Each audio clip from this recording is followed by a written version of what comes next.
Welcome to the Bellefleur Tire Grand Falls Rapids pregame show. Tyler Rains joined by Mike Cavanaugh, the VP of sponsorships for the Grand Falls Rapids. Mike, first off, congratulations on an amazing offseason and a good start to the season so far. We are in the second game. The Edmonton Blizzard are in town this afternoon to face off against the Rapids. How are you feeling about this game? It's going to be a barn burner, hopefully. Hopefully we'll come up on top, but it is early in the season. The boys need time to gel as a unit. In due time, I think we just got to have patience and good things will happen. And this rivalry runs far, far deeper than just hockey. It's been something that's been going on for years, ever since the days of AAA. You've got to experience that for a long, long time. What's that rivalry been like over the years, and how has it evolved? Going back when I played, it's always been a rivalry between Edmonton and Grand Falls.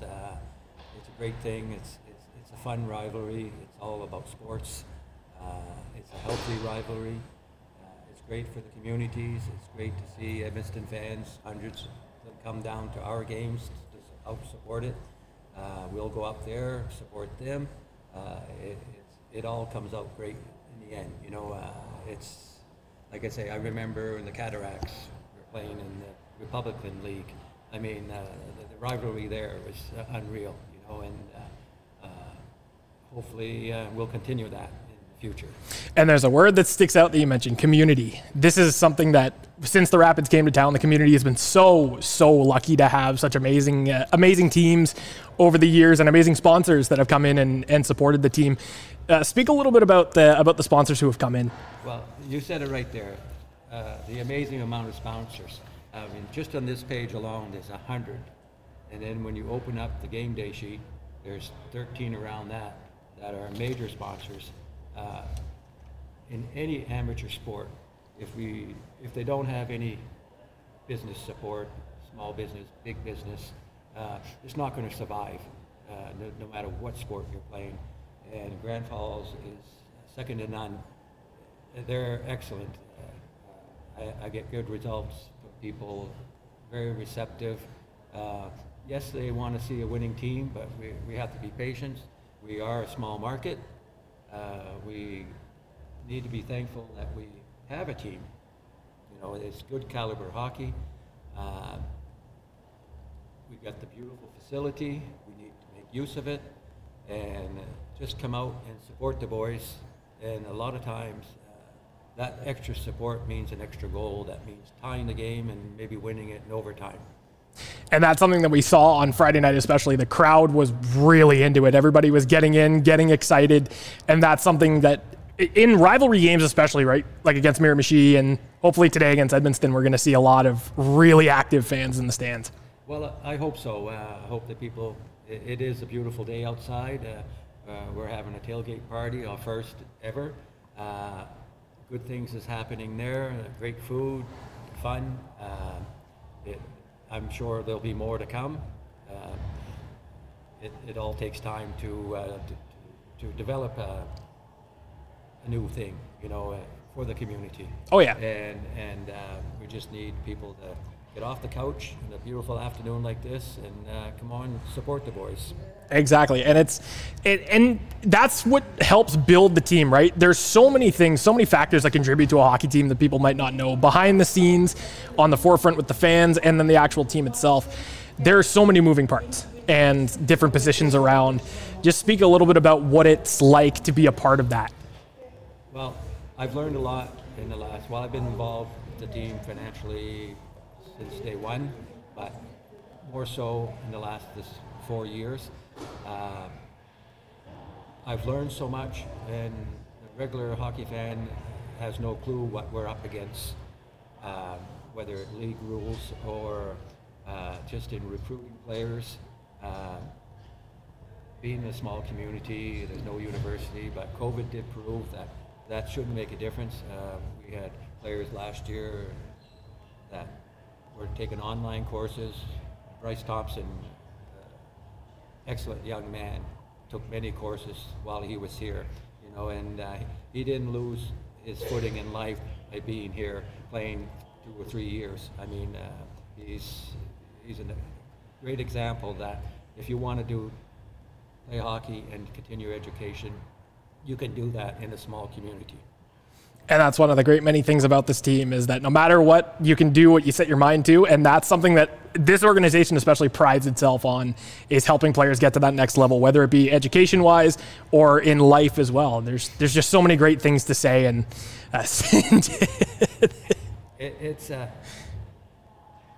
I wish I was their age. Yeah. Can play like that, because it's something they'll remember their whole lives. And I loved it when we had senior hockey, but this is so much better. The team changes so much from one year to another, maybe 12, 14 players, maybe new players, and that's 12, 14 new families coming to visit our beautiful community. It's helping put us on the map. Yes, it would be nice to be a winning map, but to me, just being involved, we're all winners, you know, in this Maritime Hockey League. It's exciting to see, and I can't say other. It's a great experience, you know, to be involved with them. Absolutely. And in terms of the talent that you've seen on the ice, we've gone through training camp, we've gone through the preseason, and now we're here at the regular season. For those who haven't been to the games yet, how exciting would you say that this group is compared to previous years? I'm very optimistic. I've watched since the start of the tryouts. We got some excellent talent there. It's just going to take time to gel as units, and we've got excellent coaching, second to none. I just anxious to see once they get in, they're playing the system that the coaches want them to play, and we just have to be patient. It's going to come. And indeed, in time, it will. Mike, thank you very much for doing this afternoon. Really looking forward to the game, and hope you are as well. Yep, and if other businesses want to get involved financially, I'm more than happy to take their calls. We got lots of different types of sponsorship. This year we started something new, billet sponsor, education sponsor, and basically it's selling real good. And it's helping us to help support billet families who are putting these players up in their homes and developing lifetime friendships.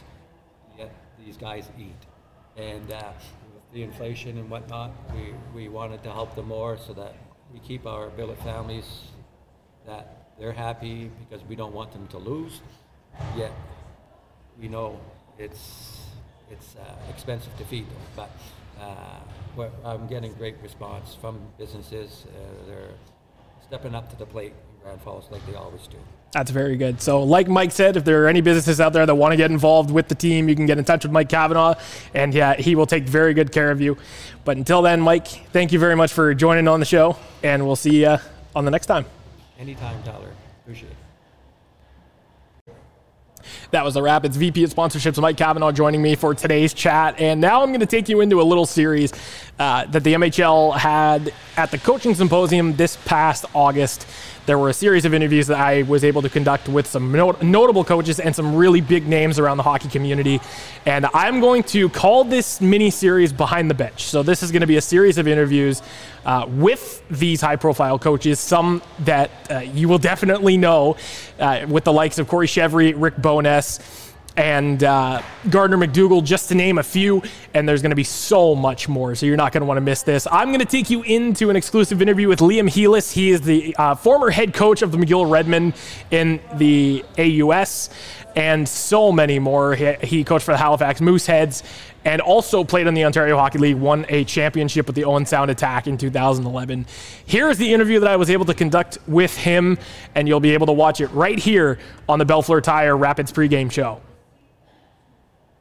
Tyler Raines, joined by Liam Heelis, former OHL champion and current assistant coach of the Halifax Mooseheads. Liam, first off, I wanted to thank you very, very much for taking the time to do this today. Yeah, thank you very much. I'm looking forward to it. And former assistant coach of the Halifax Mooseheads. There we go. So I wanted to ask you here, first off, before you decided to become a coach, when you were playing in junior and when you elevated and played at university, how was that transition over from being a player going into the coach? What was that process like? Well, I think it involves curiosity and wanting to learn the game from another perspective. I think naturally as a leader on a team, you do have some similar habits to a coach. So I think that was helpful in my transition. And then for me, the educational component in going to McGill University and learning through my master's degree, both in the applied setting and in the classroom setting, were hugely beneficial to my start in coaching. And then you mentioned that you coached at McGill as well. What was that process like?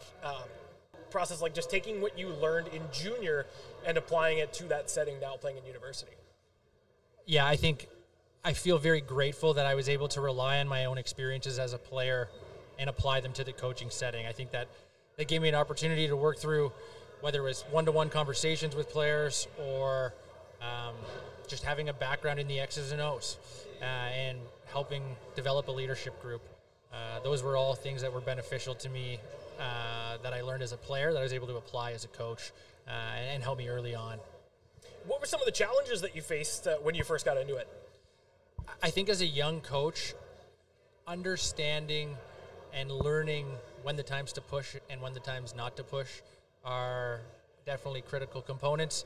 And then your interactions, Corey just talked a lot about professionalism and making sure that you're professional in every instance was something, especially transitioning from a player on the team to a coach, is you've got to be professional at all moments. There's no joking around like you would have as a player on the team the previous year. So being mindful of that and having the self-awareness to make sure that you're professional in your settings was certainly something that was a learning curve in your first year, and making sure you're mindful of. And then when you went from McGill, you went over to Halifax. What was the change like? Like, was there a difference in how you coached in university versus how you coached back in major junior? Yeah, absolutely. I think that was a transition for me, and they're two different, unique age settings. So you look at the university game, the guys are 20 to 25 years old, generally speaking, and they're mature. They've got much more developed leadership skills, and oftentimes their first priority isn't hockey. It's the education side. They want to have careers as lawyers, doctors, business people, etc. Whereas in junior hockey, you have kids coming in at 16 years old. It's their first time away from home. Maybe their communication skills aren't as great, and they're not as likely, I would say, to reach out to you. So as a coach, you have to be aware when that athlete is off on any given day and make sure you're checking in on them. At the university setting, our student athletes, if something was wrong, I could always rely on them to come to me if I needed to, or give them space and let them come to me the next day. Whereas at the junior setting, when an athlete's going through a difficult time, they're less inclined to come see you. So you need to make sure your eyes are peeled, you're aware of when an athlete may or may not be struggling, and you check in and have those conversations with them to see how they're doing and check in on them. Absolutely, and that's something that people don't always understand, is that it's more than just the game, right? It's the people behind the game, and having those conversations and getting that help, that if you need anything at all, your coaches are always there for you. That's just part of the teamwork, right? Yeah, absolutely. They're people first, athletes second. Absolutely. And we care about the person more and most, and when you take care of the person, the athlete usually succeeds. And in Halifax, you also got to work with a great coaching staff, including former Grand Falls Rapids head coach Brad McKenzie. Talk a little bit about what it was like working with him. Yeah, we had an incredible staff in Halifax. Working with Brad, he's a close friend of mine. Working in collaboration, learning from him, and rooming with him on the road. Everything that I experienced with him was great for me, great for my own growth, and enjoyable and fun. And hockey's supposed to be fun, not just for the players, but for the coaches. So working with Brad was always a great and an exciting time, and along with Jim Midgley and Joey Periconi as well. And now take me back a little bit to your playing days. So there was obviously quite a few fun moments, including that 2011 OHL Championship Series where the Owen Sound Attack, you were on that team where you won. Just take me through that. What do you remember about that series, and what was the highlight? Sure. Well, I'm going to bring it back to before the season. So before that season, I was the 6th overager on the depth chart in Peterborough, and I knew I likely wasn't going to have a spot. I was fortunate enough that at that time, Owen Sound needed an overager, and they were having trouble attracting players. Panthers. So they called me and they asked if I'd be interested in coming to Owen Sound, should they trade for me? And I said, absolutely, I'd love an opportunity to play one more year of junior hockey. With that, I headed on my way up to Owen Sound, and we were ranked 16th and out of a playoff spot at the start of the year by the OHL headline magazines. And we had an incredible start to the season that carried out throughout the course of the year. And I can attribute a lot of that success to the team the GM put together in looking for good people first and character first over talent and potentially toxicity, and our head coach and his way of communicating and working with players, and that was Mark Reeds.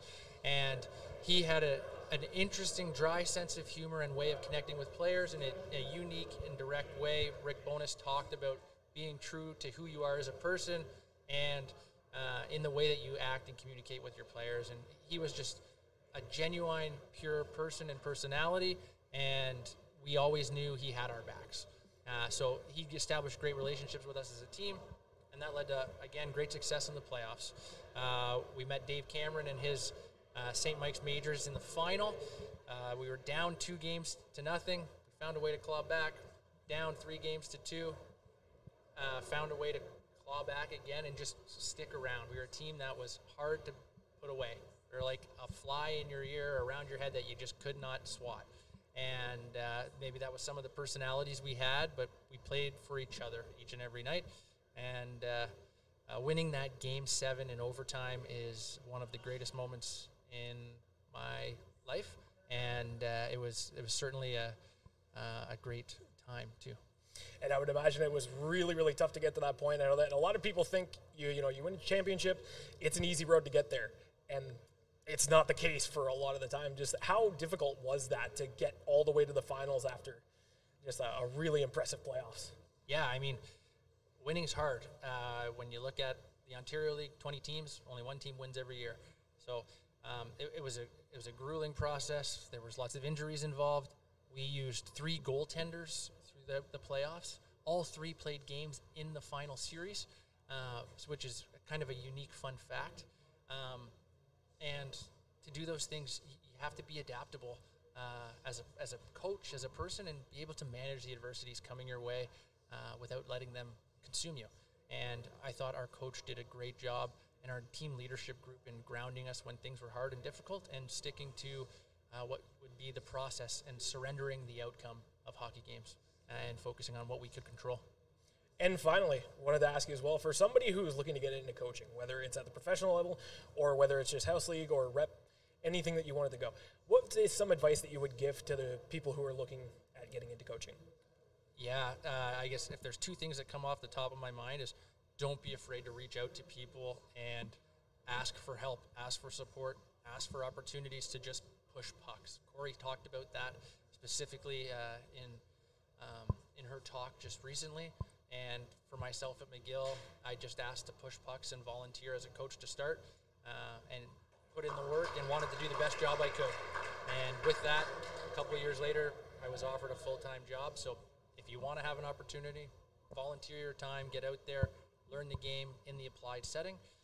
And then the second piece is mentorship. So find people, seek people that you can learn from in the game that are going to be willing to help you.